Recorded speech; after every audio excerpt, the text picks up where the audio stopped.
वसिष्ठोवाच प्रवृत्तिरेव प्रथमं यथा शास्त्रविहारिणां प्रभेव वर्णभेदानां साधिनी सर्वकारणा तथा एव वर्णभेदानां साधिनी सर्वकर्मणां ప్రవృత్తిరేవ ప్రథమం యథాశాస్త్ర విహారణ. ఇప్పుడు తెలుపు వర్ణమే దానికి ప్రభా అని పేరు. తెలుపు వర్ణమే ఎలాగైతే అన్ని వర్ణాలకి మూల కారణమో, మేము ఏదో కొత్తగా ఇవాళ ఏదో స్పెక్ట్రోమీటర్ ఒకటి పెట్టేసి దాంట్లో ప్రిజం పెట్టి వైట్ లైట్ పాస్ చేసి ఆ ప్రిజం లో నుంచి 7 రంగుల్ని వేరే వేరు చేసి ఆ ఎక్స్పెరిమెంట్ తో చెప్తున్నామండి కదా మహర్షులు. అంటే వైట్ తెలుపు రంగు నుంచి అన్ని వర్ణాలు వచ్చాయనేది సామాన్య జ్ఞానం. కానీ ఇవాళ సామాన్య జ్ఞానమే విశేష జ్ఞానం అయిపోయింది. ప్రభాయేవ వర్ణ భేదానాం సాధిని. ప్రభా అంటే తెలుపు వర్ణమే అన్ని వర్ణాలకి కారణం ఎలాగో అలాగే ప్రవృత్తి ఏవ ప్రథమం యథాశాస్త్ర విహారిణ. ప్రవృత్తి అంటే శాస్త్ర విధి ఉందండి, తెలుసండి మాకు. శాస్త్ర విధి తెలిసినంత మాత్రం చేత దానివల్ల ఉపయోగం లేదండి. శాస్త్ర విధి తెలిస్తే దాంట్లో ప్రవృత్తి కూడా ఉండాలి. శాస్త్ర విధి తెలిసినంత మాత్రం చేత ఉపయోగం లేదు. శాస్త్ర విధి తెలిసిన తర్వాత ప్రవృత్తి కూడా ఉండాలి. ఆ ప్రవృత్తి ఉన్నటువంటి ప్రవృత్తి ఏ ప్రథమం అంటే దాని ఫలసిద్ధికి అప్రవృత్తియే కారణమవుతోంది. శాస్త్ర విధి తెలిసినంత మాత్రం చేత ఉపయోగం లేదు, ప్రవృత్తి కూడా ఉండాలి దానికి తగ్గట్టు. ఆచార సదృశ ప్రజ్ఞ ప్రజ్ఞయా సదృశ ఆగమై సదృశారంభ ఆరంభ సదృశో అని దిలీపుడి గురించి చెబుతూ రఘువంశంలో కాళిదాస మహాకవి చెప్పినట్టుగా ఆకార సదృశ ప్రజ్ఞ ప్రజ్ఞయా సదృశ ఆరంభ. ఆకారం ఎంత ఉందో అలా దాని అంత బుద్ధి ఉన్న బుద్ధికి తగ్గట్టుగా శాస్త్ర ఆగమై సదృశ ఆరంభ. ఎంత వేదాధ్యయనం చేశాడో, ఎంత శాస్త్ర అధ్యయనం చేశాడో అంతా కూడా ప్రవృత్తిలో ఆరంభ సదృశోదయ. ఆయన ఏ పనులు మొదలు పెట్టాడో దానికి తగ్గట్టుగా ఫలం కూడా ఆయనకు వచ్చేది. ఏమైంది అంటే ఇక్కడ చెప్పినట్టుగా ప్రవృత్తిరేవ ప్రథమం యథాశాస్త్ర విహారణం అన్నట్టుగానే దిలీప మహారాజు ఇప్పుడు ఏమయ్యాడు, ఆయన కూడా మహానుభావుడయ్యాడు. ఎందుకు? ఆయన ప్రవృత్తియే శాస్త్రం తెలుసు కాబట్టి శాస్త్రానికి తగ్గట్టుగా ఆయన వ్యవహారం కూడా ఉంది. మీరు ఇక్కడ ఒకటి బాగా అర్థం చేసుకోవాలి. యోగ వాసిష్టం ఎలా ప్రారంభమైంది? ఇక్కడ దీంట్లో ఉన్నటువంటి ఉపదేశాలు కూడా అంటే వేదాంత విషయం వచ్చినప్పుడు, జీవ యొక్క బ్రహ్మ యొక్క విషయం వచ్చినప్పుడు దీన్ని అనుసరిస్తున్నట్టుగానే, యోగ వాసిష్టాన్ని అనుసరిస్తున్నట్టుగానే శంకరాచార్యుల ఉపదేశం కూడా ఉంటుంది. కానీ కర్మ విషయం వచ్చినప్పుడు ధర్మశాస్త్రాన్ని అనుసరిస్తున్నట్టుగా కర్మ విషయం కూడా ఉంటుంది. శంకరాచార్యులు అన్ని జగృహాత్తూర్ణి వినర్గమ్యతాం అని చెప్పినట్టుగా ఇక్కడ కర్మని ఆచరించాలి. కర్మలు అనగానే మళ్ళీ రోజు చేసే పనులన్నీ కర్మలు అని కాదండి. వాటి రోజున ఏవేవో ఉపదేశాలు, కొత్త కొత్త ఉపదేశాలు మొదలు పెట్టేశారు. భగవద్గీత నుంచి నేను ఇది పదం పెట్టాము, భగవద్గీతలో ఇది చెప్పారు, భగవద్గీతలో అని కొత్త కొత్తవి ఏం చెప్పలేదండి. భగవద్గీతలో చెప్పిందంతా ఇక్కడి ఆత్మతత్వం గురించి చెప్పారు. దాంట్లో నుంచి ఏవేవో తీసుకున్నామని చెప్పేసి యథా కర్మణ్యవాధికారస్తే మా ఫలేషు కదాచన అంటే కర్మణ్ణి ఆ శ్లోకాన్ని భ్రష్టుగా అర్థం చెప్పినట్టుగా ఇంకా ఏ శ్లోకానికి అంత దురదృష్టం పట్టలేదేమో. కర్మణ్యేవాధికారస్తే ప్రతి ఒక్కరూ ఇదే వాడు చెప్పడమే. దొంగతనం చేసేవాడు కూడా వాడి దగ్గర జూనియర్ అప్రెంటిస్ గా ఎవరైనా చేరితే, దొంగతనాలు చేయడానికి చేరితే వాడికి కూడా చెప్తున్నాడు. వాడు వచ్చి నేను చాలా ప్రయత్నం చేశానండి, వాళ్ళ 10 అయినా సరే పిక్ పాకెట్లు ఇద్దామని చెప్పేసి 10 చేశాను, కానీ అందరూ డెబిట్ కార్డులు పెట్టుకుంటున్నారు, ఎందుకు పనికి రాకుండా అసలు డబ్బులే పెట్టుకొని ఎవరు దిగట్లేదు వాలెట్లలో అని చెప్పేసి వాడంటే, వాడు దొంగల లీడర్. కర్మణ్యేవాధికారస్తే మా ఫలేషు కదాచన అని చెప్పి ఉపదేశం చేస్తారు. ఆ ఉపదేశం కరెక్ట్ అంటారా?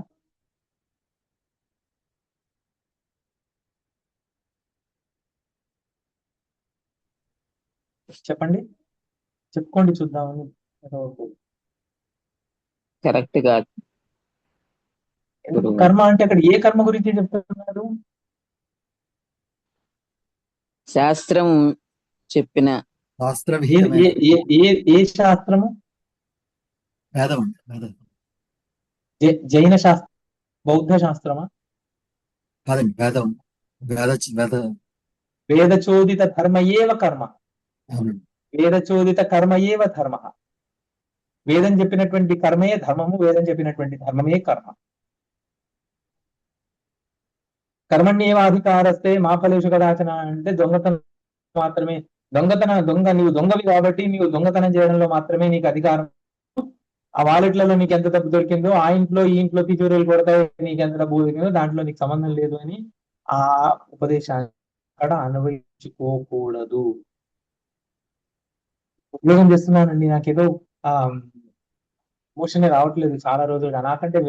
నాకంటే తర్వాత జాయిన్ అయిన వాళ్ళకి కూడా ప్రమోషన్ వచ్చేస్తుంది, నాకు జూనియర్స్ కూడా ప్రమోషన్ వచ్చేస్తుంది, నాకు రావట్లేదు అంటే కర్మణ్యేవాధికారస్తే మా ఫలేషు కదాచన మా కర్మ ఫలహేతు భూః మాతే సంగోత్వ కర్మణి. కర్మ శబ్దానికి పర్టికులర్ గా వేదం చెప్పినటువంటి కర్మే. ఏ వర్ణాల వారికి ఏ కర్మ చెప్పారో అదే కర్మం. సరే గురుగారు, కరెక్ట్. దానికంటే విధంగా అలా అండి. సరే, అలా అనుకోవడం వల్ల కొంచెం ఆత్మశాంతి కలుగుతుంది అనుకోండి. అంటే ఆ ప్రమోషన్ అది రాలేదు పాపం అని ఈ రకంగా అనుకుంటా కూడా కొంచెం శాంతి కలుగుతుంది కదా. ఆత్మ శాంతి ఎక్కడైందండి? ఏదో ఆ తత్కాల ఉపశమనం అంతే జరిగింది. బ్యాండేడ్ అది correct. Band-Aid ripping of Band-Aid అంతే కాదు, అంతే బ్యాండేడ్ ట్రీట్మెంటే కాదు, క్యాన్సర్ కి బ్యాండేడ్ వేసినట్టే కాదు. Correct sir. అంటే గాన్ త్రూ అనమాట, అంతే అంటున్నాను, అనిపిస్తుంది. అంటే ఆ ఉపదేశం ఇక్కడ అప్లై అవ్వదు అని చెప్తున్నాను నేను. అవునండి, అని కరెక్ట్. అప్లై చేసుకొని కూడా సాంత్వన పొందుతున్నారంటే అది భగవద్గీతకు ఉన్న శక్తి, కానీ ఉపదేశం చేసే వాళ్ళు చెప్పకూడదు. సరే, ఏం చెప్పాలి? మనం ఒకవేళ మనకు ఉద్యోగంలో మనకు ప్రమోషన్ రాలేదు అంటే అనుకున్నాం ఆల్రెడీ మనం, ఏమో అండి క్రితం జన్మలో మీరు ఇలా క్రితం జన్మలో అంటే క్రితం జన్మలో నువ్వు ఒకవేళ 100 ఏళ్ల క్రితం పుట్టింటే అప్పుడు ఈ కంపెనీలు ఇవన్నీ లేవు కదండి, భారత్ పెట్రోలియం లేదు కదా అని మీరు అనకూడదు. క్రితం సైకిల్ ఆఫ్ కలియుగంలో అప్పుడు మీరు గట్టిగా అనుకున్నారు మళ్ళీ ఇట్లాంటిది వస్తే నేను ఉద్యోగం మళ్ళీ భారత్ పెట్రోలియంలో నేను ఉద్యోగం చేస్తే నేను చచ్చిన ప్రమోషన్ తీసుకోను అని అంటారేమో.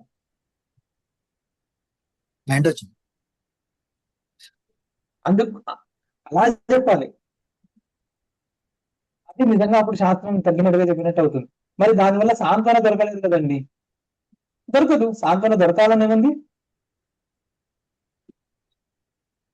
ఏమన్నా ఇక్కడ ఏమన్నా అంటే ఇప్పుడు మీరు సైకియాట్రిస్ట్ దగ్గరికి వెళ్ళినా కూడా ఉందని మాట్లాడతాం అంతేగాని సైకియాట్రిస్ట్ దగ్గరికి వెళ్ళి మాట్లాడినంత మాత్రం సాంత్వన దొరుకుతుందని ఏం లేదు. ఇక్కడ ఇప్పుడు మా దగ్గరికి వచ్చేలా నా దగ్గరికి వచ్చి ఎవరు అడగారు అనుకోండి, ఎవరైనా గురువుల దగ్గరికి వెళ్ళి ఎవరైనా అడిగారు అంటే వాళ్ళు సాంత్వన ఇవ్వాల్సిన అవసరం లేదు. ఆర్ నాట్ రన్నింగ్ ఎనీ సాంత్వన మిల్. వెంటనే ఎట్లా మీరు అడిగారు కాబట్టి మీరు ఎలాంటి ఏ సైజ్ లో దారం కోరారో అంత మిల్లీమీటర్ థిక్నెస్ లో అలా మైక్రోమీటర్ థిక్నెస్ లో దారం ప్రొడ్యూస్ చేసి ఇవ్వడానికి అలాంటి మిల్ ఏమి రన్ చేయట్లేదు, వాళ్ళు ఫ్యాక్టరీని రన్ చేయట్లేదు. ప్రతి ఒక్కరికి వాళ్ళకి కావాల్సినట్టు కామన్ గా జనరల్ గా సాంత్వన చెప్పాలి.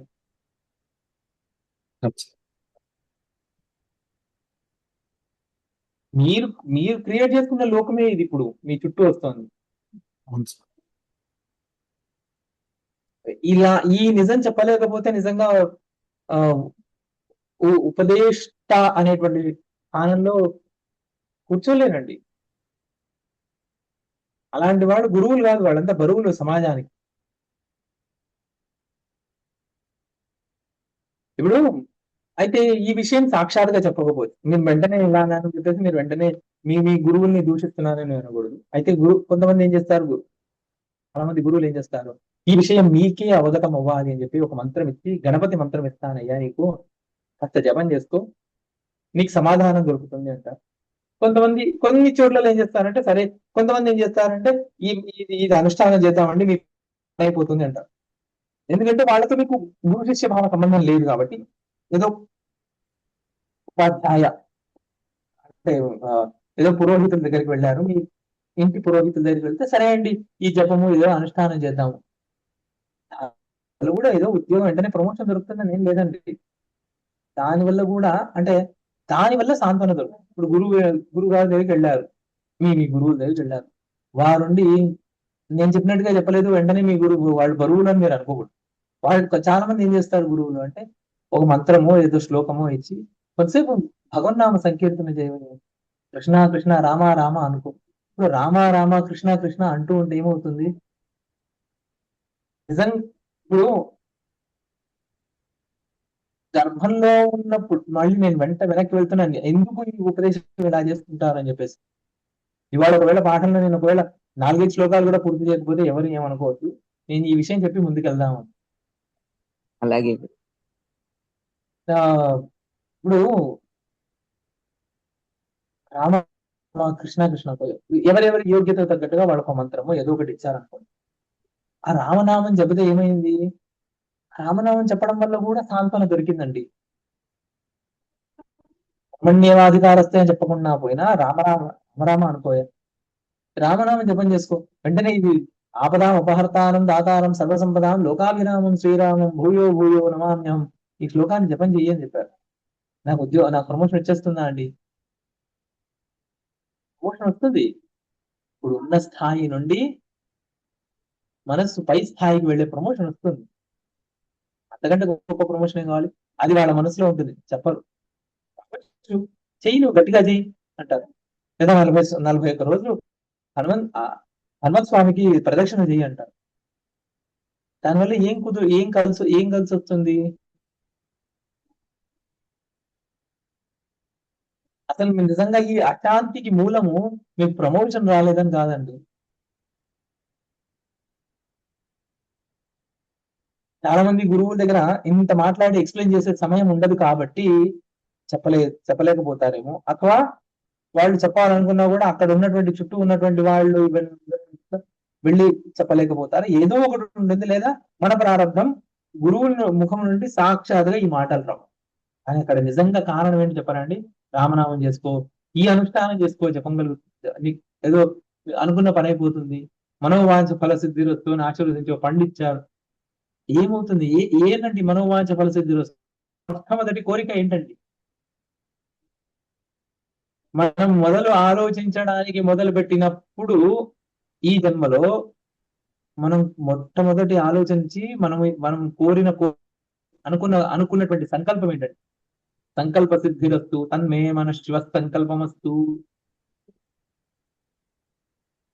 ఏంటి ఆ కోరిక? మొదటి కోరిక, నేను ఈ అంధకార కూపం నుండి బయటపడగానే నేను విష్ణువుని పూజిస్తాను, మహాదేవుణ్ణి పూజిస్తాను అనుకున్నామా? అది చెయ్యలేకపోతున్నాం కాబట్టి అశాంతి అండి. మనసుకు అశాంతి. మీరు అన్నారు శరణామూర్తి గారు, నిజంగా మనసుకు అశాంతి అక్కడి నుంచి ప్రారంభమైందండి. అది బిల్డపై ఇవాళ ఏదో ఉద్యోగంలో ప్రమోషన్ రాలేదు అనగానే ఆ అశాంతి దీంతో కలిసి బయటికి వ్యక్తమైంది. ఇప్పుడు రామనామం జపం చేసుకుంటే ఆ మొట్టమొదలు ఏదైతే అశాంతి ఎక్కడి నుంచి అయితే స్టార్ట్ అయిందో ఆ అశాంతి దూరం అవుతుంది మొదలు. నాకు ఇవన్నిట్లో నమ్మకం లేదండి, దేవుడు లేదు, బిందు లేదు, అలాంటప్పుడు మనం ఏం చెప్పలేము. కానీ అది మొట్టమొదటి అశాంతి ఉంది కదా, ఆ అశాంతి దూరం అవ్వగానే ఈ బాధ కూడా తొలగిపోయిందని అనుకుంటా.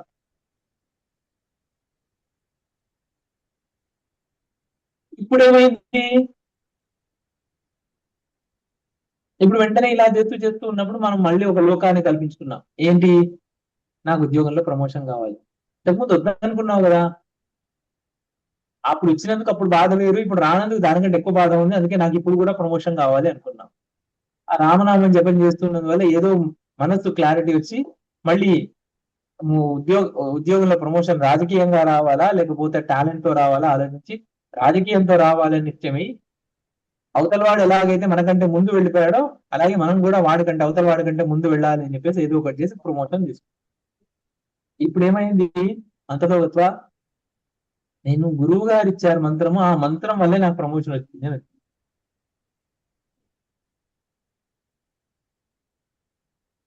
అసలు గురువు గారు చెప్పింది ఏంటి? కర్మణ్యేవ అధికారస్తే మా ఫలేషు కదాచన. అంటే ఏ నువ్వు రామనామం చెప్ప. వేదం చెప్పింది ఏంటి? నామ సంకీర్తన కూడా వేదం నుంచి వచ్చిందేగా. ఆ మంత్ర జపం కూడా అక్కడి నుంచి వచ్చిందేగా. ఆ కర్మయందు మాత్రమే నీకు అధికారం, దాని ఫలంతో నీకు సంబంధం లేదు, దాని ఫలంతో పెట్టుకోకు అని. కానీ మనం ఏం చేస్తున్నాము? మంత్ర జపం చేసి దాంతో వచ్చినటువంటి దాంతో అది యాక్చువల్లీ ఇచ్చిన ఫలం వేరు, మనకు వచ్చిన ఫలం వేరు. ఈ రెండు ఫలాన్ని కలిపేసి ఆ గురువు గారు ఇచ్చారు ఆ మంత్రం వల్లే నాకు ఉద్యోగంలో ప్రమోషన్ వచ్చింది. ఇది మనం అందరం చేస్తున్నామా లేదా? అంటే అది కోఇన్సిడెన్స్ లా అవుతుందా గురుగారు? ఎందుకంటే మీరు అన్నట్టు అవును అలాగే అని తీసుకుంటున్నాం, నామజపం చేస్తాం లేకపోతే ఏదో పూజ చేసాము దానివల్లే ఇది అయ్యింది అని అనుకున్న సందర్భాలు చాలా ఉంటాయి. కామేశ్వరి గారు మనం ఇప్పుడు యోగ వాసిష్టం చదువుతున్నాము అంటే దీనికి తగ్గట్టుగా మన మనస్థితిని రెడీ చేసుకోవడానికి, మనందరి మనస్థితి రెడీ అవ్వాలని అర్థమైంది. అర్థమైంది గురుగారు. ఇందాక అంటే నాకు ఒక క్వశ్చన్ ఏమొస్తుందంటే, మామూలుగా ఇప్పుడు ఏదైనా కానీ ఇప్పుడు మనం ఏదైనా అనుభవిస్తున్నాము అంటే ఇప్పుడు దాకా అనుకున్నది మనం చేసుకున్న కర్మల్ని బట్టి మనం ఇప్పుడు ఏదైనా కానీ అది సుఖమైనా దుఃఖమైనా అది మనం చేసుకున్న కర్మల్ని బట్టి అని.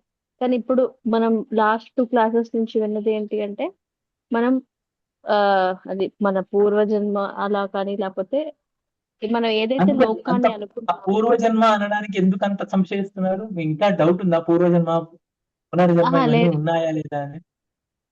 లేదు అలాంటిది ఏం లేదు.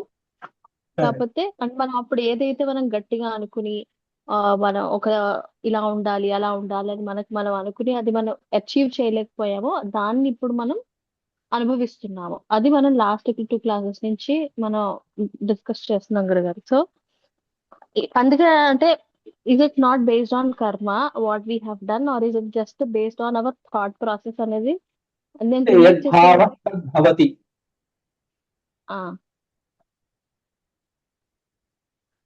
యద్భావం తద్భవతి. మనం యద్భావం అనుకున్నది లేదు, యద్భావ తద్భవతి, యద్భావస్తద్భవతి.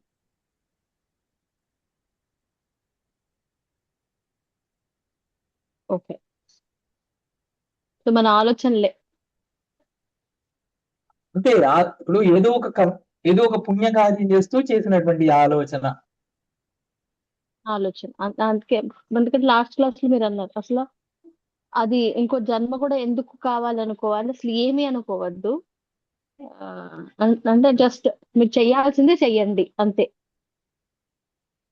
అంటే కర్మణ్యేవాధికారస్తే అంటే ఇప్పుడు మా పరిస్థితి కదా, ఏమనుకుంటాము? చాలా చాలా సార్లు అనుకుంటామండి, జన్మ ఇలా అయిపోయిందండి, ఇంకో జన్మలో ఇలా రాకూడదు అనుకుంటాం. ఉమ్,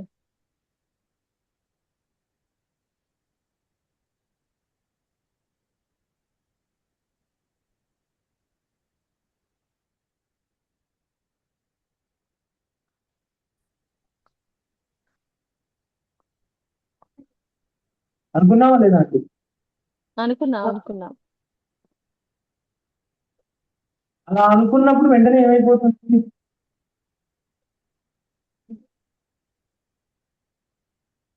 అంటే ఇంకొక సైకిల్ స్టార్ట్ అయిపోయింది అక్కడ. ఆ, ఆ,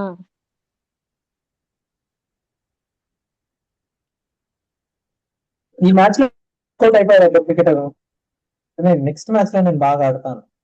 ఈ ఐపీఎల్ సీజన్ నేను బాగా ఆడలేదు, నెక్స్ట్ ఐపీఎల్ సీజన్ నేను బాగా ఆడతాను అంటే నెక్స్ట్ ఐపీఎల్ సీజన్ కి వాడు రెడీ అవుతున్నట్టు. చాలు నేను అంత ఆడాను, ఇంకా నాకు దేంతో పని లేదు అని అనుకున్నాను అనుకో, నెక్స్ట్ ఐపీఎల్ సీజన్ వాడు ఇంకా ఆడు, అక్కడికి వాడు అయిపోయింది, ఇంకా రిటైర్ అయిపోయాడు.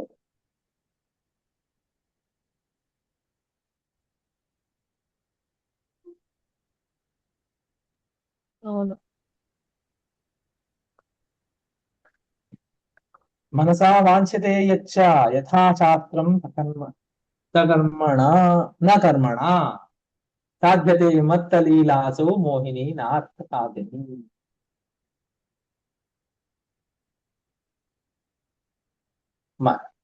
ఇంతసేపు చెప్పింది ఇక్కడ అదే మాట చెప్తున్నారండి. మనసా వాంఛతే యచ్చ యథాశాస్త్రం న కర్మణ. మీరు అన్నారుగా, మీరు సమ్మరైజ్ చేశారుగా ఇప్పుడు నేను చెప్పినదంతా కూడా. నేను పూర్వజన్మలో చేసిన కర్మ వల్ల నాకు ఈ ఫలం వచ్చిందని లేదు. పూర్వజన్మలో మనసా యద్వాంఛతే న కర్మణ.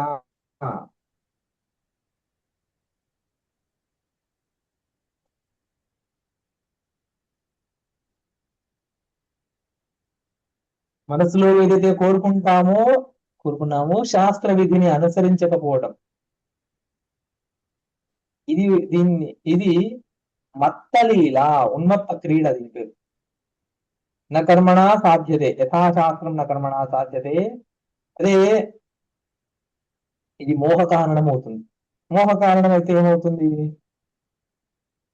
ఇంకో జన్మ కారణం అవుతుంది. కర్మ అనేటువంటిది జడం అండి. దానివల్ల ఫలం పుడుతుందని ఎలా చెప్తున్నాం అంటే, మనం మామూలుగా మనం చేసే your action are the reason for the fruits you are enjoying. ఇలాంటిది ఏదో స్టేట్మెంట్ చెప్తారు, ఏంటది?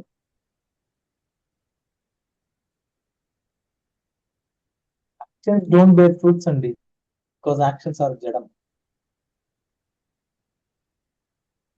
ఏదైనా ఫ్రూట్ బేరింగ్ ఏదైనా ఉంది మన దగ్గర అంటే అది మన మనస్సు.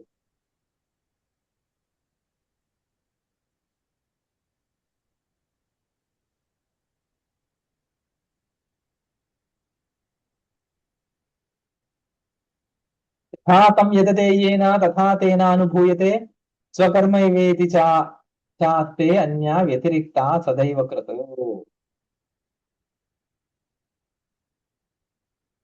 అయితే వాడు మనసుతో కోరుకున్న దాని కొరకు ప్రయత్నం చేసి దాన్ని యాక్షన్ చేస్తున్నాం. అయితే మనం ఏమంటాము? Results are direct fruits of action అని అంటున్నాం. కాదు, మనం ఏమన్నాము? చెట్టుని చూసి ఆ చెట్టు కొమ్మకి ఎన్ని కాయలు ఉన్నాయో అన్నాం. అసలు నిజంగా ఏంటి? ఆ కొమ్మలకు నిజంగా ఆ శక్తి ఉందా?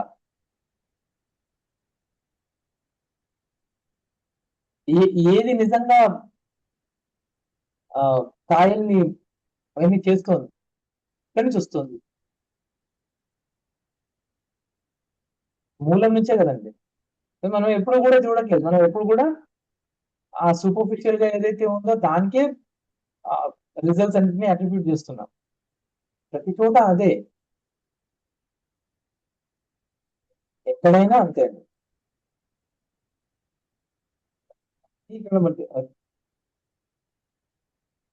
అదృష్టం అనేటువంటిది కూడా అంతే.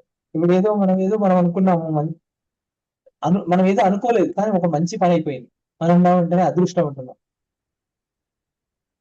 అదృష్టం కూడా మనం ఇంతకుముందు అది కూడా అంతే, దానికి కూడా రీజన్ అంతే. నా అదృష్టం మళ్ళా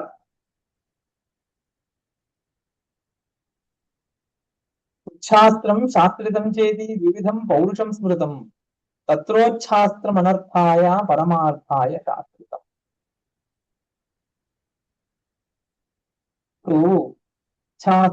శాస్త్రితం చేతి వివిధం పౌరుషం స్మృతి. కర్మలు రెండు రకాలుగా ఉన్నాయి. ఇప్పుడు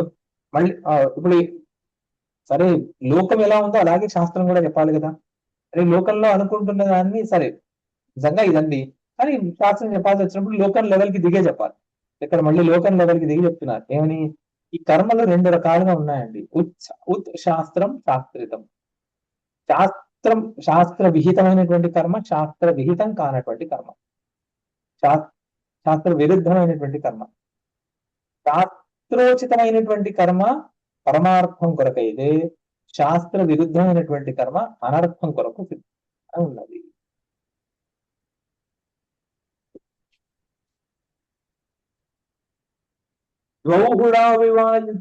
పురుషార్థో సమాసమో ప్రాక్తనశ్చైహికశ్చైవ శామ్యత్యత్రాల్ప వీర్యవాన్. ఇప్పుడు రెండు ఇవి ఉన్నాయండి, రెండు నెమలు లాగా కొట్టుకుంటున్నాయి ఇక్కడ. ఇవి ఇంతకుముందు శాస్త్ర విహితమైనటువంటి ఆలోచన చేసి దాన్ని యత్నంతో కార్యరూపంలో పెట్టింది ఒకటైతే ప్రాక్తనము, ప్రారంధము. శాస్త్ర విరుద్ధమైనటువంటివి ఆలోచన చేసి దాని కొరకు ప్రయత్నం చేసి దాన్ని కార్యరూపంలో పెట్టినవి ఉన్నాయి. ఈ రెండిటి వల్ల వచ్చినటువంటి ప్రారంధాలు ఉన్నాయి. ఈ రెండు ప్రారంధాలు రెండు నెమలిలాగా కొట్టుకుంటూ ఉన్నాయంట. దాంట్లో ఏది బలమైతే బలవత్తరమైతే అది నిలబడుతోంది, సిద్ధిస్తోంది. ఏది బలహీనమైందో అది శామ్యతి అత్ర అల్పవీర్యవాన్. ఏదైతే బలహీనమైందో అది శమిస్తోంది. అంటే అది నిజంగా మొదట్లో అవి రెండు అసమవు. అవి రెండు పురుషార్థాలు రెండు కూడా ఆ పురుషార్థాలు రెండు కొట్టుకొని ఇవి మనకు ఆ ఫలం ఇచ్చింది.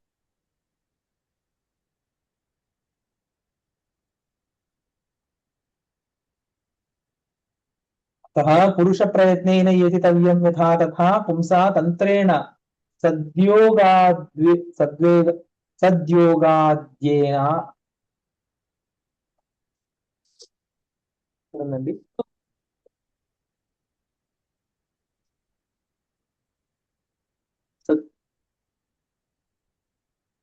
సద్యోగాద్యేన అశ్వద్యతే ఆశు అద్యతన జయే.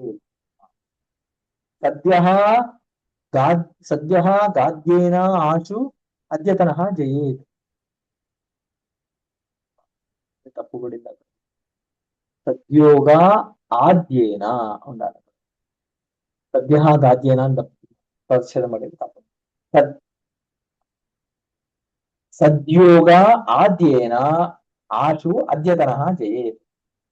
ఇప్పుడు బలహీనమైనటువంటి ఏవైతే సత్కర్మలు ఒకవేళ శాస్త్ర విధిని అనుసరించి శాస్త్ర విధిని అనుసరించి చేసినటువంటి సత్కర్మలు ఏవైతే ఉన్నాయో అవి ఒకవేళ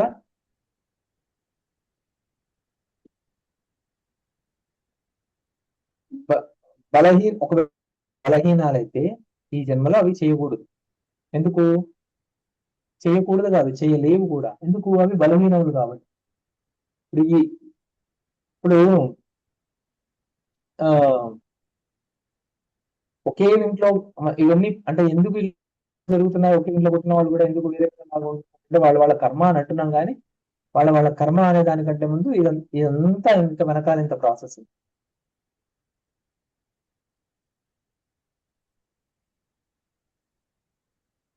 మళ్ళీ ఇదే మాట చెప్తున్నా.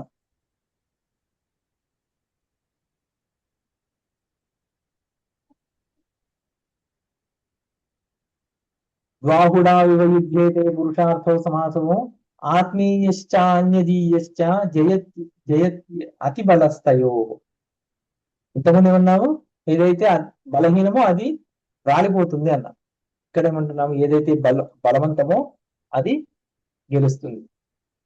ఇంతకుముందు లాగానే ప్రాక్తనమైనటువంటి శుభాశుభ కర్మాలు ఏవైతే పురుషార్థాలు ఉన్నాయో అవి రెండు ఢీకున్నప్పుడు కూడా ద్వాహుడా వివా అన్నప్పుడు నెమలి అన్నాము, ఇక్కడ మేక అని కూడా అర్థం. రెండు ఏవైనా సరే, పొట్టేళ్ళు అనుకోండి, ఏవైనా అనుకోండి, మొత్తానికి ప్రాక్తనమైనటువంటి శుభాశుభ కర్మలు రెండు ఢీకున్నప్పుడు ఏదైతే బలవంతమో అది గెలుస్తుంది, ఏదైతే బలహీనమో అది ఓడిపోతుంది. అది ఇప్పటి ప్రవృత్తిని మనం మళ్ళీ డిఫైన్ చేస్తాం. ఇది ఒకవేళ అర్థమైతే అంటే నేను కృతజన్మలో చేసుకున్నటువంటి కర్మలు బలవత్తరమయ్యి నన్ను ఈ మార్గంలో తీసుకెళ్తున్నాయి. నేను మళ్ళీ శాస్త్ర విహితమైనటువంటి కర్మలు చేసి దాన్ని నేను గెలుస్తాను. ఇప్పుడు కూడా గెలవచ్చు దాన్ని.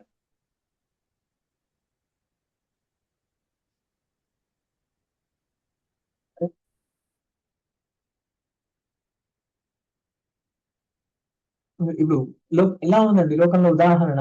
ఇప్పుడు కూర్చొని తినడం బాగా అలవాటు అయిపోయి అసలు ఒంటికి శరీరానికి వ్యాయామము, నడవడము ఇవేవి అలవాటు లేకుండా చేసుకొని తిని ఒళ్ళు బాగా ఊబకాయం వచ్చేసి ఒబేస్ అయిపోయి తర్వాత ఒక రోజు ఇబ్బంది వచ్చి డాక్టర్ దగ్గరికి వెళ్ళడానికి కూడా ఆయాసం వస్తుంటే డాక్టర్ ఉండి ఇంకోసారి ఇలా వచ్చింది అంటే నువ్వు నా దగ్గరకు వచ్చే లోపల నువ్వు చచ్చిపోతావు అని చెప్పేసి డాక్టర్ అంటే ఆ మాటని తీసుకొని ఇంకా ఆ రోజు నుంచి రివర్స్ చేస్తాడుగా వెయిట్ పోగొట్టుకోవడానికి. అయితే ఒకసారి వచ్చేసింది, ఇంకా నువ్వు వెయిట్ పోగొట్టుకోలేవు అనట్లేదుగా. పురుష ప్రయత్నంతో తీసుకొస్తున్నాడు. అంటే అది అంటే చెప్పడం ఉద్దేశం ఏంటి అంటే, ఇప్పుడు ఏదైనా ఒక మార్గంలో ఉన్నాము అంటే ఇది నేను పూర్వజన్మలో నేను అనుకుంది ఇది వచ్చిందండి, ఇంక ఈ జన్మలో ఇంతే ఉంటుంది, ఇంక మారదు, ఇది ప్రారంభం మారదు అనడానికి వీలు లేదు అని చెప్తున్నారు. దీన్ని కూడా మార్చుకోవచ్చు. అంటే అక్కడ అద్యతన పౌరుషం వల్ల మార్చుకోవాలి కదా గురుగారు.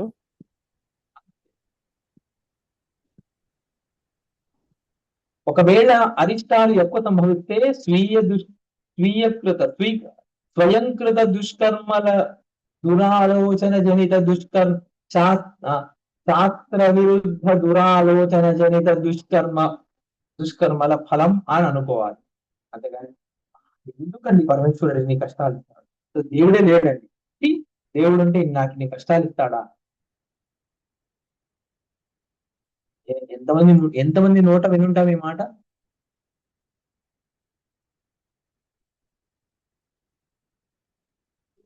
నేను దేవుడినం. అలాంటి వాడు ఏమవుతాడు? అలాంటి ఒక సమాజంలో, దేవుడు అంటే నమ్మకం లేనటువంటి ఒక సమాజంలో వాడు అలాంటి ఒక లోకంలో పుడతాడు. ఆ లోకంలో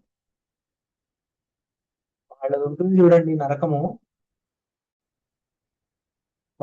వాళ్ళకి కూడా మంచి చెడు జరుగుతాయి. మంచి జరిగితే ఎవరిని పొగడాలో తెలియదు, ఎవరికి కృతజ్ఞత చెప్పాలో తెలియదు.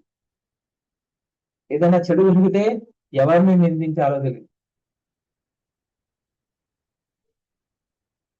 నేను ఎవరి గురించి మాట్లాడుతున్నాను? మనుషులే కాదు, ప్రాణుల్లాగా పుడతాను. ఏదో ఒక ప్రాణి.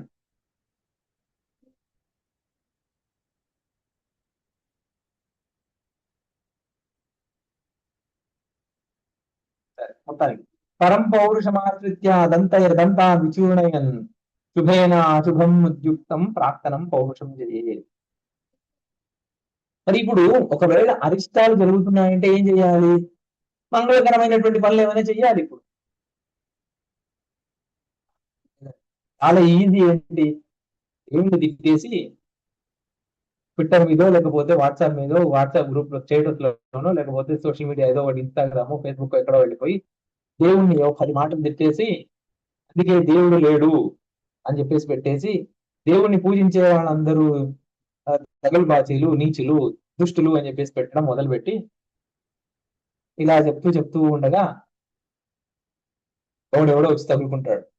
బ్రదర్ అనిల్ కుమార్, ఏ బాబు చెప్తున్నాను, రాముణ్ణి కృష్ణుని నమ్మకు, జీసస్ ని నమ్ము, నీ పాపాల కొరకు ఆల్రెడీ ఆయన సిలువ ఎక్కాడు అని నన్ను వీడు నమ్మి మతం మారు.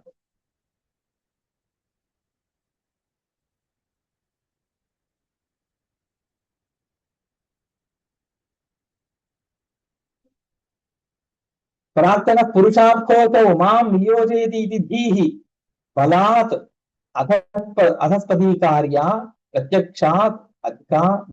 అంటే ఇప్పుడు ఇంతకుముందు నేను చెప్పిన స్టేట్మెంట్ దాన్ని మళ్ళీ దానికి ఎక్స్టెండ్ చేసి మాట్లాడే వాళ్ళు కూడా ఉన్నారు. ఇప్పుడు మనం సనాతన ధర్మాన్ని నమ్మితే ఇవన్నీ నమ్మాలండి. అయ్యో ఏదో క్రిస్టియనో ఇస్లామో పుచ్చేస్తున్నాం అనుకోండి, ఎప్పుడు ఇవన్నీ నమ్మాల్సిన అవసరం లేదుగా. అది కొద్దిగా ఈజీ. అక్కడ అన్ని యాక్షన్స్ కి వాడు ఈశ్వరుడే కారణం అంటున్నాడు. కానీ దానివల్ల ఏమైపోతుంది, ఎవరికో ఒకడికి కష్టము ఒకడికి సుఖము వాడికి ఇష్టం వచ్చినట్టుగా ఈశ్వరుడు ఇచ్చేస్తున్నాడు అని చెప్పేసి కేవోస్ని సృష్టించి ఈశ్వరుడు సాడిస్ ఏదో ఒకటి సైకోపాత్ అవుతున్నాడు అంతే ఈశ్వరుడు. అప్పుడు ఇక్కడికంటే అక్కడ నిజంగా అక్కడ చాలా పెద్ద దోషం వచ్చిపోయింది. ఆ పాపాల కొరకు ఆల్రెడీ సిలువ ఎక్కాడు, మరి నేను ఇప్పుడు కష్టాలను కనిపిస్తున్నాను, నిన్ను పరీక్ష చేయడానికి. నాకు మాత్రం ఎందుకు ఈ పరీక్ష? ఇద్దరం అన్నదమ్ములం ఉన్నాము, మేము ఇద్దరము సీఏ అవ్వాలని ప్రయత్నం చేశాము. మా తమ్ముడు సీఏ అయిపోయాడు, నేను ఇప్పటికీ 5 ఏళ్లుగా సీఏ అవ్వలేకపోతున్నాను. నిన్ను పరీక్ష చేస్తున్నాడు ప్రభు. ఎందుకు పరీక్ష? వాడేమో సుఖంగా పెళ్లి చేసుకొని హాయిగా ఉన్నాడు, నాకేమో ఇంకా నేను సీఏ పూర్తి చేయలేదు, నాకు పెళ్ళి అవ్వలేదు, నేను ఇలాగే ఉన్నాను. లేదు, నేను ప్రభువు పరీక్ష చేస్తున్నాడు, నువ్వు ప్రభువు బిడ్డవి. అంటే వాడిని పరీక్ష చేయట్లేదంటే వాడు ప్రభువు బిడ్డ కాదా? భగవంతుడు పరీక్ష పెడతాడండి. నిజంగా పిచ్చి మాట ఇది. భగవంతుడికి ఏం అవసరం పరీక్ష పెట్టడానికి? భక్తుల్ని పరీక్ష పెట్టడం వేరు. మనం అంత ఏదో భక్త కుమారుడో లేకపోతే ఇంకెవరైనా సరే భక్త ప్రహ్లాదుడో అనుకొని మనల్ని మనం అనుకొని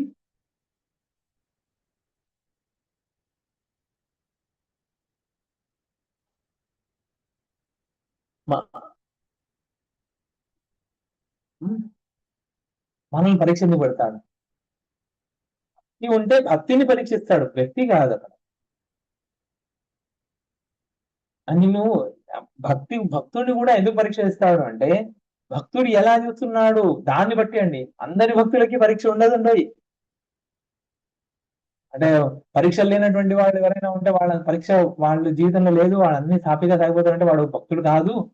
ఎవరికైతే పరీక్షలు ఎక్కువ వచ్చాయో వాడే భక్తుడు, అట్లా ఏం అనుకోవడానికి లేదండి. భక్తులు కూడా ఎప్పుడు పరీక్షకు లోపడతారు అంటే, వాడు ఏదో ఒక్క పరమేశ్వరుడు యొక్క ఒక్క రూపమే నిజము, రూపాలన్నీ అబద్ధము, సారూప్యంగా భగవంతుడిని పూజిస్తూ నిరాకారుడిగా కాకుండా సాకారంగా పూజిస్తూ ఈ రూపమే సరైనది నాకు, కృష్ణుడు వేణువు పట్టుకున్నటువంటి త్రిభంగిలో ఉన్నటువంటి కృష్ణుడే నాకు కృష్ణుడు.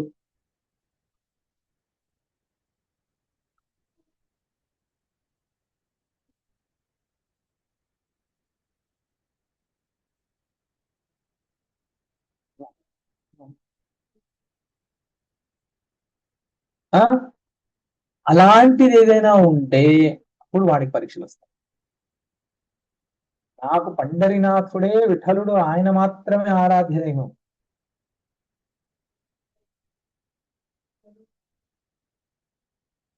ఏమంటాడు ఆయన అక్కడ సారాంశం?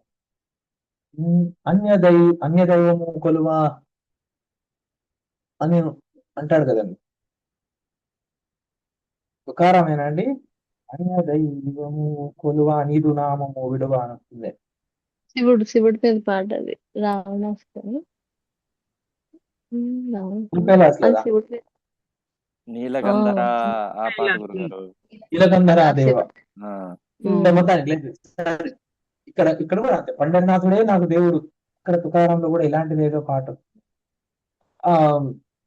సిమిలర్ లైన్స్ ఉంటాయి అక్కడ కూడా. అక్కడ కూడా అయితే అప్పుడు పరీక్ష చేస్తాడు. ఓహో, నాది ఈ రూపం మాత్రమే సత్యం అనుకుంటున్నావా? సరే, అప్పుడు చూద్దాం అది ఎంతవరకు సత్యం అనుకుంటావు. ఆ పరీక్షలో నిలవడం చాలా కష్టం అండి. ఈ రూపాలు పరమేశ్వరుడు అనుకున్నాం అనుకోండి, చాలా గొప్ప భక్తుడే, కానీ వాడిని పరీక్ష చేయాల్సిన అవసరం లేదు. ఇప్పుడు ఇక్కడ గజేంద్రుడిని ఎందుకు పరీక్ష చేయాల్సి వచ్చింది అంతకాలము?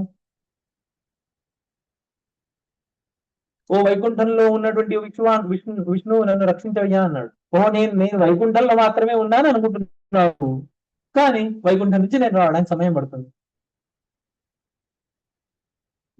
అన్నది ద్వారకాధీశ కృష్ణ నన్ను కాపాడవయ్యా. ఓహో, నీకు నేను అలా అర్థమయ్యానా? ద్వారకాధీశుడు నేను ఎక్కడో ఉన్నాను, నేను ఇప్పుడు హస్తినలో లేనుగా. ద్వారక నుంచి హస్తినకు వచ్చి నేను రక్షించాలంటే సమయం పడుతుందమ్మా.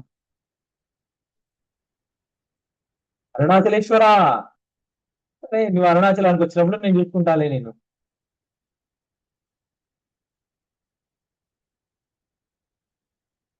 అరుణాచల శివ అన్నప్పుడు ఆ భావన ఎలా ఉండాలి? ఎక్కడెక్కడ అరుణవర్ణం కనిపిస్తుందో అదొక అది అచలమైనటువంటి అరుణవర్ణము, అది ఆ అరుణవర్ణ రూపంలో ఉన్నది శివుడే అనే భావన వస్తే అప్పుడు నిజంగా అరుణాచల శివుడి యొక్క భక్తుడు.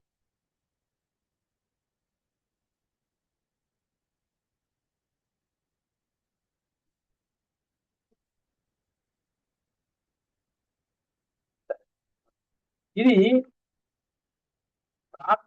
పురుషార్థోసో మాం నియోజయ.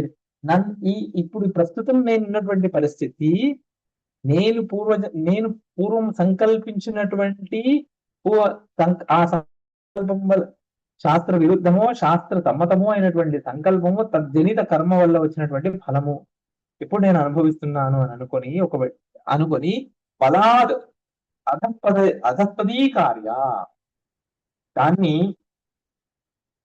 ఇంకా మిగతా ఏవైనా వేరే పరమేశ్వరుడు, ఈశ్వరుడికి నేనంటే కోపం అండి. ఎందుకండి రాముడు కృష్ణుడు నాకు నచ్చలేదండి. ఎవరో మా ఇంటి పక్కింటి వాళ్ళు చెప్పారండి, ఎవరో ఒక ఆయన ఉన్నాడంట, అక్కడ ఎక్కడో దూరంగా ఉంటారు ఆయన, ఉండేవాడంట, ఆయన్ని పూజ చేస్తే చాలంట, ఇక వేరే ఎక్కడికి వెళ్ళాల్సిన అవసరం లేదు, ఆయన క్షేత్రానికి వెళ్తే కాశీ రామేశ్వరం అన్ని వెళ్ళినట్టే అంట, అక్కడికి వెళ్తానండి. అక్కడికి వెళ్ళి రాగానే వీడికి ఏదో మంచి అయిపోయింది. కానీ నిజానికి ఏంటి తెలుసా అండి, ఆ క్షేత్రానికి వెళ్ళినందుకు వీడికి మంచి అవ్వలేదు.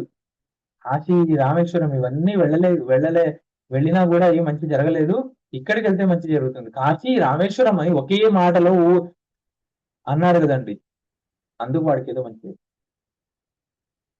కాశీ రామేశ్వరం తిరిగానండి, అయినా నాకేం మంచి జరగలేదు. కానీ ఇక్కడ మా ఇంటి పక్కన చెప్పారు, ఈయన ఎవరో ఉన్నారంట బాబా, ఈయన దగ్గరికి వచ్చేస్తాను, నేను మంచి జరిగిపోయింది నాకు, ఇంకా నేను ఇంకా ఈయన్నే పూజిస్తాను. నేను మా ఇంట్లో ఫోటోలన్నీ తీసి పక్కన పెట్టేస్తాను, వేరే సాలిగ్రామాలన్నీ తీసి బయట పారేస్తాను,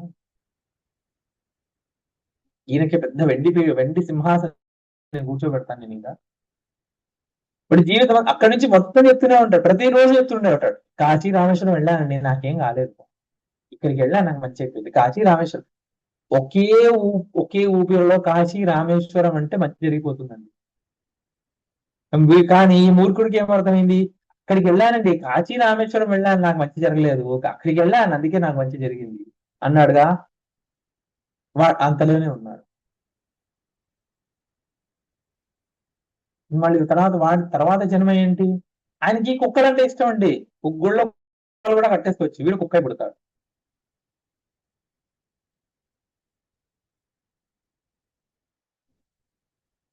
తావత్ ప్రయత్నేన యతితవ్యం సుపౌరుష ప్రాక్తనం పౌరుషం యావద్ అశుభం శామ్యతి స్వయం.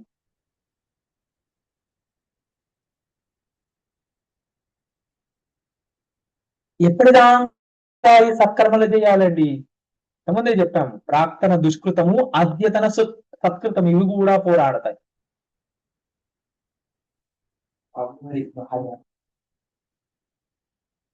ప్రాక్తన దుష్కృతము అద్యతన సత్కృతము ఇవి రెండు పొట్టేళ్లలాగా ఢీకొని ఉన్నప్పుడు ఏది బలవత్తరమో అది ఉంటుంది. ఒకవేళ ప్రాక్తన దుష్కృతం బలవత్తరం అయితే అని అనిపిస్తే అప్పుడు అద్యతన సత్కృతం బలపరచాలి, దాన్ని బలపరిచి ఒకవేళ ఇది బలపడిన వెంటనే ప్రాక్తన దుష్కృతం చెప్పి.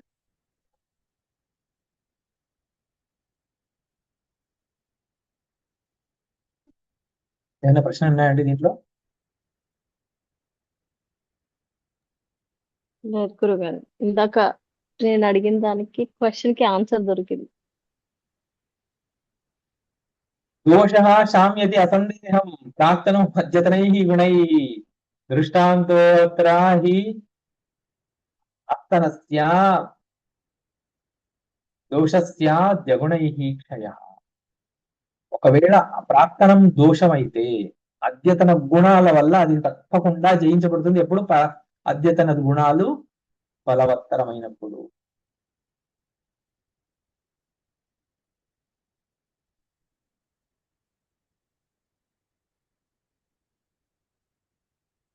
ఇప్పుడు అద్యతన సత్కర్మలు ఎలా దుష్కృతాన్ని జయిస్తాయి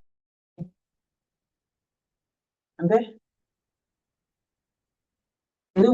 ఏదో పని చేస్తూనే ఉన్నామండి, దానివల్ల ఏ లాభము కలగట్లేదు, నష్టమే చేకూరుతూ ఉంది, మాటి అంటే నష్టమే చేకూరుతూ ఉంది.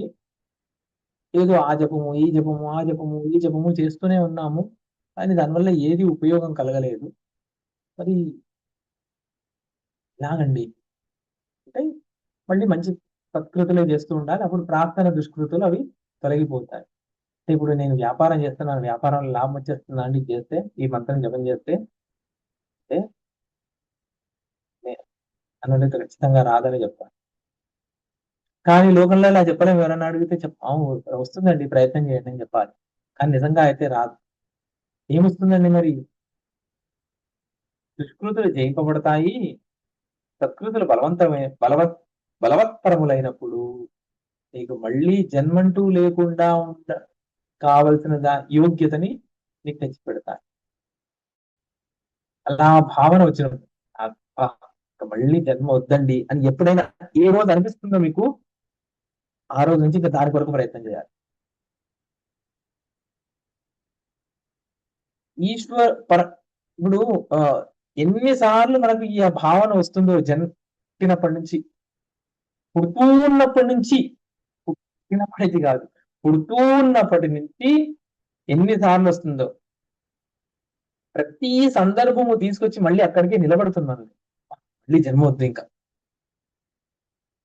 పొద్దున్నే లేచి ఒక వరుసగా ఒక్క సెలవు కూడా తీసుకోకుండా ప్రతిరోజు పొద్దున్నే ఆఫీస్కి వెళ్ళాలి రావాలి, ఆఫీస్కి వెళ్ళాలి రావాలి, ఒక్క సెలవు కూడా లేదు. 6 నెలల తర్వాత వాహ్ జన్మ అవుతున్నాయి, జన్మ వచ్చినా ఇలాంటి ఉద్యోగాలు చేయాల్సిన జన్మ రాకూడదు అనగానే ఏమైనా అద్యతన సత్కృతము బలవత్తరం అయితే వెంటనే ఉద్యోగం పోతుంది. ఏంటండి నేను ఒక్కరోజు ఉద్యోగం సెలవు పెట్టకుండా కంపెనీ కొరకు 24 గంటలు నేను రేయింబవడు ఒక్కరోజు సెలవు పెట్టకుండా నేను కష్టపడ్డాను, నన్ను ఉద్యోగాల నుంచి తీసేసారు. వాళ్ళు అనుకుని తీసేలేదు, నువ్వు అనుకున్నావు కాబట్టి పోయింది ఉద్యోగం. నా ఇల్లు గడిచేది ఎట్లా, నేను అనుకున్నాను ఉద్యోగం పోయింది, నా ఇల్లు ఎలాగ అది.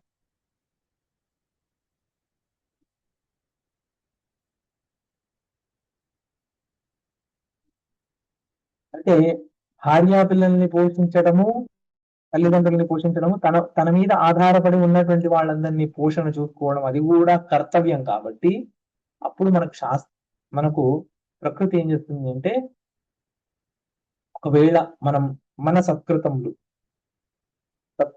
సత్కృతములు ఒకవేళ అవి బలవత్తరాలైతే అంతకంటే మంచి అవకాశాన్ని ముందు తెచ్చిపెడు.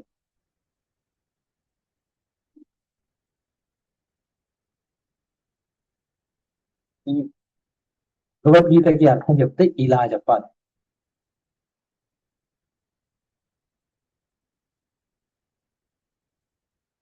కర్మణ్యేవాధికారస్తే, నువ్వు దొంగతనం చేయడంలో మాత్రమే నీకు అధికారము, ఆ వాలెట్ లో ఎంత డబ్బు ఉందో దానికి నీకు అధికారం లేదు.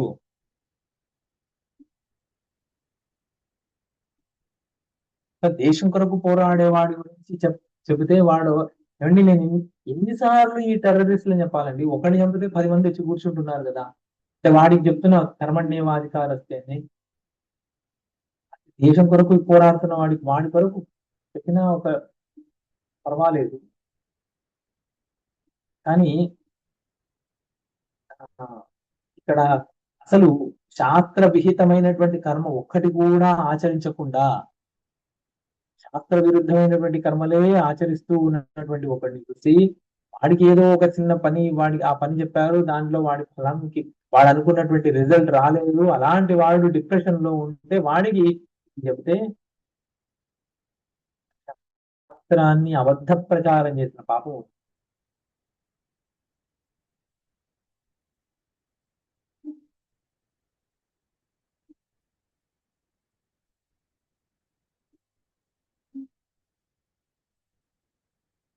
తద్దైవమధః కృత్వా నిత్యం ఉద్రిక్తయా ధియా సంసారోత్తరణం భూత్యై యతేత అథాతుమాత్మని. ఇప్పుడు ఏం చెయ్యాలి అంటే, అశుభాలు అదృష్టాలు వీటన్నిటిని దూరం పెట్టి బుద్ధి బలంతో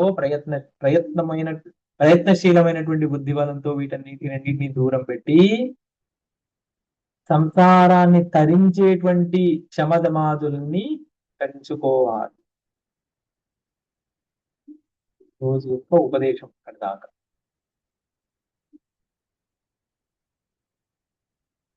నేను అందుకే 6వ సరుకు ఆనంగానే నేను 6వ సరుకు మొదటి 4 శ్లోకాలు చూస్తున్నాను. ఇదేది అంటే ఇది అసలు కృతంసారి చెప్పిన దానికి దీనికి ఇక్కడ ఏది సంబంధం లేకుండా ఉంది కదా అనుకుంటూ కూర్చున్నాను. నగంతవ్యం అనుద్యోగై సామ్యం పురుషగర్ధభై ఉద్యోగస్తు యథాశాస్త్రం లోకద్వితీయ సిద్ధయే. ఇక్కడ నుంచి మనం 14వ శ్లోకం నుంచి మళ్ళీ కొన్నాము. ఈ సర్గ ఉంది చూసారా అండి, ఇది ప్రతిరోజు అంటే ఎప్పుడెప్పుడెల్లా మనసుకు కష్టం వచ్చిందో, ఇప్పుడు ఈ సరిగ్గా చదివితే నిజంగా కష్టానికి కారణం ఏంటో తెలుసు. ఇప్పుడు రామాయణం పూర్తి చేయమని చెప్పేసి రామాయణం మొత్తం చదివి సుందరకాండ చదివితే కష్టాలు దూరం అయిపోతాయి అని చెప్పేసి సుందరకాండ చదువుతారు. సుందరకాండ చదివితే కష్టాలు దూరం అవ్వండి. సుందరకాండ అర్థవంతంగా చదివితే సుందరకాండ ఒక మంత్రం అనుకొని 2 రోజులు 3 రోజులను పూర్తి చేశారనుకోండి దీక్షగా పట్టుకొని. ఆ దీక్ష కూడా ఎలా ఉండాలి అంటే ఏకభుక్త శయ్యాసన, మంచం మీద కూర్చొని కూడా కూర్చోకూడదు. భూమి మీదే కూర్చోవాలి, భూమి మీదే పడుకోవాలి. అలా ఉంది సుందరకాండ పారాయణం చేస్తే దానివల్ల ఏదైనా సిద్ధిస్తే సిద్ధించవచ్చు కాక. పంతులు గారిని పిలిపించి సుందరకాండ పారాయణం చేసి, ఏమండి పంతులు గారు మీరు ఇక్కడ పూజా మందిరంలో కూర్చొని సుందరకాండ పారాయణం చేయండి, నేను వంటింట్లో వండుతూ ఉంటాను, మీరు నాకు వినపడాలండి గట్టిగా, అంత గట్టిగా అరవాలి మీరు. మనిషిగా చచ్చిపోతాడు 3 గంటలు అరిస్తే. అలా వీళ్ళ పూజా గది ఫస్ట్ ఫ్లోర్ లో ఉంటుంది, డూప్లెక్స్ కట్టుకొని ఉంటారు. ఫస్ట్ ఫ్లోర్ లో పూజా గది ఉంటుంది, నేనేమో కింద గ్రౌండ్ ఫ్లోర్ లో ఉంటుంది. మామూలుగానే ఇంట్లో అరుచుకున్నా కూడా వినపడదు, అంత పెద్ద ఇల్లు. అందుకోసం అన్ని చోట్ల ప్రతి రూమ్ లో ఇంటర్కామ్లు పెట్టుకున్నారు. పూజారి సుందరకాండ అరిచి పారాయణం చేయాలి, మా కష్టాలు దూరం అయిపోవాలి.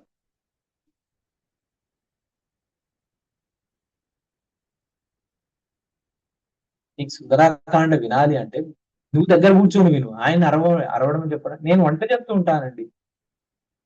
ఏమంటే పంతులు గారు నేను బాత్రూమ్ లో వెళ్ళాను ఇంతకుముందు, అసలు వినపడలేదు మీ మాట. నేను గుయ్యి చదివితే దక్షిణ పట్టలేదా మీకు?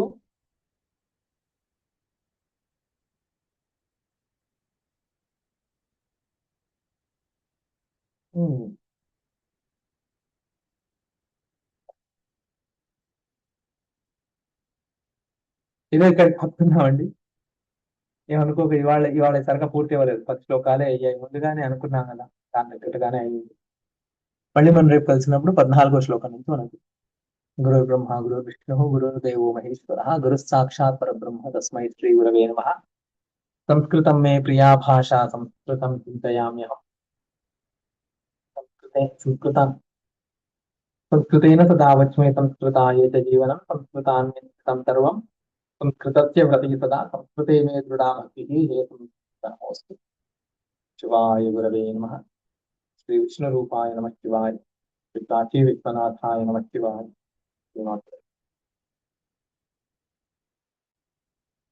నమస్కారం అండి. నమస్కారం. నమస్కారం. ధన్యవాదాలండి. నమస్కారం.